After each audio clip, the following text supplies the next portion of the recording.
Hey, this is Amy with Creative Catapult Coaching, And Megan with Focus Like a Mother. and we are talking about calendar reminders, and I'll let you try to explain it this time. Well, I think when reminders are helpful and, alarms or calendar reminders, in our house, we call her the robot lady, but Alexa reminders, all very helpful. But a lot of times after a certain period of time, if it's not something that you're intuitively automatically going to take action on, you get numb to them. So totally guilty of that. And as we were talking before the call, I was updating my calendar more with blocks so that I don't get double booked in places, but very careful not to turn on reminders because then I just start ignoring all my calendar reminders, even the important ones, they just go away. So, yeah, categorically, it's with executive dysfunction or ADHD in my case, reminders are amazing. Reminders also can totally be overused, and so you can get numb to them and then categorically ignore them. And so there's this really interesting dynamic to work through between how many reminders are good and for how long, and at what point will I just ignore all of them, even for the important things that are due, and the things I want to do, and not just the, you need to mail your taxes version of Mm-hmm. stuff. I think the one that a lot of even neurotypical people can relate to is the morning alarm clock. So, um, having multiple alarms or hitting the snooze button. So that concept also applies to all the other reminders and alarms that you have throughout the day. So, like, I have one in the evening to remember to do something before I go to bed. And a lot of times it goes off and I don't want to do that thing right then. But it's there to remind me not to forget. So then I'll just sit there and hit snooze so like every 8 minutes or whatever, until I actually am getting ready to go to bed and then I go do the thing. Um, but at what point is it like, there are sometimes that my husband's like, yeah, so we don't need that reminder anymore because you're just going to ignore it. So it's nice to get called out on it sometimes. But Yeah, I yeah, they think are that, super helpful though, because otherwise I would forget. They're great for developing habits. So like this, remembering to do something before I go to bed. It's like I needed the alarm reminder for like the first month or so, but now it's like the reminder goes off and I can turn it off. I don't even have to hit snooze, but now I have the routine built up to where, okay, well, it's gone off and it reminded me. So then I have the short-term memory enough to remember, okay, in 20 minutes before I go to bed, I'll remember to do whatever that is. Or I have some other concrete reminders like my water bottle next to my bed. A lot of times it's like it goes off and the water bottle's not there. Oh, hey, that's my reminder. I'm going to go get my water bottle and that'll, like, I'll remember before I go to bed that I have to do this other yeah, thing. well, and I think sometimes it's useful to go through and weed out alarms that are no longer interesting or useful. They might have been for a while, but it's so easy to get so many built up. I feel Mm-hmm. the same about my or I've got a bunch of recurring tasks and on a to-do list that just re updates them every time I check it off based on criteria I've set. And at some point, I keep realizing, I've been skipping this task that was important 6 months ago for 3 months now. Maybe I should take that reminder off Mm-hmm. or that task, and then A, my task list gets a lot less overwhelming. B, I actually don't feel quite as overwhelmed looking at the list of stuff when there's not stuff on it that I'm not going to do or isn't relevant. Well, what do you need to consider before you take things off of your reminders? For me, it's usually, is it relevant anymore? And often, am I paying attention to it? Mm-hmm. Sometimes I may pull something off because I'm not paying attention to it, but I realize that, I do kind of still need it there, but then sometimes it's about how do I make it more novel? So maybe I move it from the to-do list that I work through with my VA virtual assistant to, as you call her, she who shall not be named.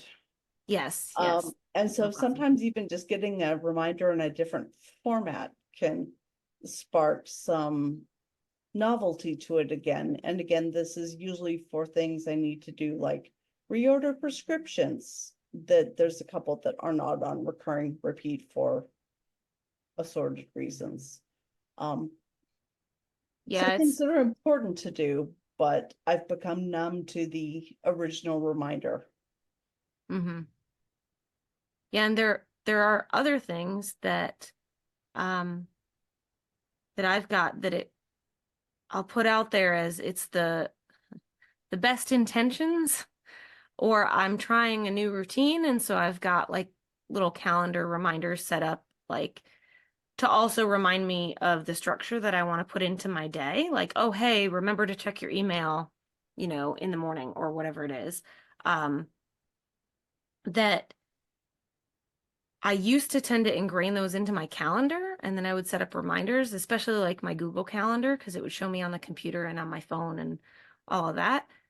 That I started to learn that instead of making those recur endlessly, I turn the recurrences off after, trial period of, a month or 3 months or whatever it is. Um, because a lot of times if I'm trying to set up a structure and I'm using reminders, they're not going to be relevant long term. So like if I go back and look at them, it's like, oh, hey, you're going to do this in the morning and then don't forget to work out on these days and do that. Like that's not relevant anymore. So I think the way I've used reminders has changed over time. What about you, Amy? I think I'm more intentional about them at this point. Um, I know for a lot of things, yeah, I think it's a really good question because there was a point where I didn't really use any of them other than a to-do list and maybe, meetings, reminders for when I was back in environments where other people depended on it. So the reminder to walk down the hall to somebody's office. I've Mhm. always used that kind of stuff. I still use that with my clients' meetings and a lot of stuff on my calendar that involves other people face to face. I need that thing to pull me into the moment. It's because I may be in the kitchen making lunch and I think, oh, I have time to make a cup of coffee. And as anyone who's been with me knows that I'm chronically 2 minutes late because I think I have enough time to do this. So at least those reminders I have always used and I envision still using, but the things where they're less effective is oh, here's 27 tasks I want to do on Monday, and some of them are useful, but I can definitely overload a lot of simple things. I may need to go back and pare down my Monday administrative things again. Hmm. Since you mentioned like being late to things, and we've talked about waiting mode, I think, in a past topic. Um, I have started using reminders more recently in the last like year or two for to kind of help with transitions in waiting mode. So I struggle with two things, and I noticed myself doing it over the weekend. Um, Waiting mode of it's almost like a social waiting mode. So like knowing when I need to leave somewhere because I struggle with transitioning to leave. So if I'm like at a networking meeting, it's like I always end up being the last person there because I can't get myself to transition to leave. So I learned from I observed from an executive that I worked with in the past that he used to set a timer on his phone that would go off just a few minutes before the end of like a one-to-one meeting or a meeting that he was leading as his own cue of like, oh, hey, I need to, like, I have something that I have to transition to and go to next. I love it. Um, That's a fun one. so I've started to use the same concept as reminders, but to trigger my brain to say, oh, hey, so I used one yesterday when I was out with my son and I gave us like a couple minutes. It was like, oh, hey, we got to leave at 3 from the place that we're at. So I just set a timer on my phone and it went off a couple minutes before 3 so that we had time to like wrap up and say goodbye and all of that. But that's one for me that I've just started using. And so it's still novel. And I think it'll kind of stay novel because it's situation to situation. So I'm not going to use it every single time, but I'm also going to start using it as like you were talking, oh, hey, I want to make coffee, but then I have to remember to like, do I have enough time? Um, Setting myself like a little alarm to go off of, hey, I have to go upstairs now. Like I have to stop what I'm doing. So for me, it's helping with transitions, that it's a little bit less of the like, hey, remember to do this task each day, and a little bit more of triggering my brain of like there is a time restriction on the transition. Yeah. So in that case, I mean, they all sort of help with executive function, but different forms of for different things, whether it's time awareness and transition or, putting it in our head that, oh yeah, need to remember to stop and pick up the grocery order. Mm-hmm. Well, and like the one yesterday, I didn't have to keep checking my phone or my watch. I didn't have my watch on, but I didn't have to keep checking the time to know like, oh, how much time do I have left before we have to leave? Because I could trust that an alarm was going to go off or a reminder was going to go off. The other thing is I knew that I would hear it or I would notice it. Because that's the other fail of reminders is it went off, but I didn't know it went off. Yeah, and I mean, phones or other things in silent mode can certainly be a problem. I don't know if you've ever worked through with anyone or for yourself, that I love the idea of like every month or every quarter going through and sort of doing a alarm and reminder audit. Mm, Because some people are so excited when they realize how great reminders are that they set them for everything. And then it's just like being hit, with a, tennis ball launcher of post-it reminders. They're yeah, and just then it's like overwhelming. that's like, yeah, sticking post-its up and then you become blind to the post-its because there's just post-it and it's just always there. Same with the reminder. It's like, oh, it's just always going off. That the audit kind of reminds me of reminds um any strategies that I'm using. Ideally, each month or each quarter, I would go through and evaluate what worked, what didn't work, and what do I want to change going forward. And so just putting reminders in with that as an audit of, hey, I should go through and see, are there reminders I've been ignoring? A meta Or, reminder. yeah, a reminder to check on my reminders. There does seem like there could be some danger in that, but yes, point taken. How would But you yeah, ultimately design something like that into your life so you did actually do a review on a periodic basis?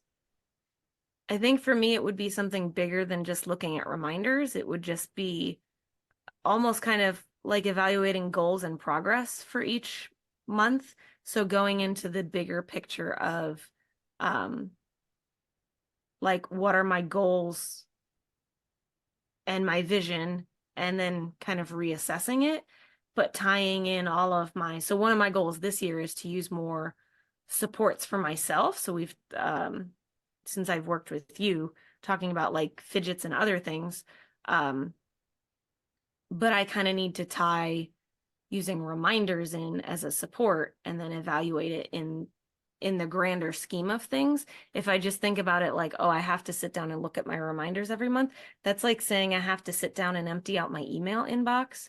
And You that look happens like, completely unthrilled about that thought. yeah. But if I'm doing it as part of a larger, looking at like my goals and making improvements overall, it seems a little more motivating than That's cool. I'm just Yeah, gonna I sit. actually I've sat down with people during a certain version of a coaching session and basically, had the person go through and spend some time looking at and evaluating their reminders as part of a call. I like the idea of doing it in a bigger context as well. And interesting that you could approach it in so many ways, either solo or as part of a body doubling Mm, episode or part of a coaching arc or a debrief kind of at the end of a project. And mm-hmm. good Yeah. thoughts, no matter when or how you approach them. Yeah. But What other, I guess the only other reminder I have is that I have a reminder to remind us not to go too long on our podcasts. that's It's just a funny. visual one though. Yeah. Well, there's so many reminders, yeah, really aren't just post-it notes and alarms, but they can be anything that make you think of a thing, whether, it's your necklace may have significance to you, reminding you of something special every time you put it on. And Mm-hmm. those kind of reminders are different than just your phone blaring at you. But Mm-hmm. Oh, kind of like used to be when you were trying to uh break a habit or form a habit, you'd have like a bracelet. I used to wear a rubber band to remind myself like, oh hey, I'm wearing this for a purpose. So yeah, it's just there are so lots of different forms of different reminders. kinds of reminders. But yeah, anything else you want to say around reminders? I don't think so. I just need to remember to check mine and not ignore them or Sounds like change them when I'm ignoring them. sounds like in some form doing your own version of assessing what's working and what needs to be either updated or let go. Yep. What about you? Anything else? No, just a reminder that I probably need to go through and audit my own recurring to-dos and to-doist. But Hmm, that being said, I'm going to leave it at that for the moment. that works. This is Megan with Focus Like a Mother. And Amy with Creative Catapult Coaching, and this is Conversations with Neurodivergent Minds on the Control All Things podcast.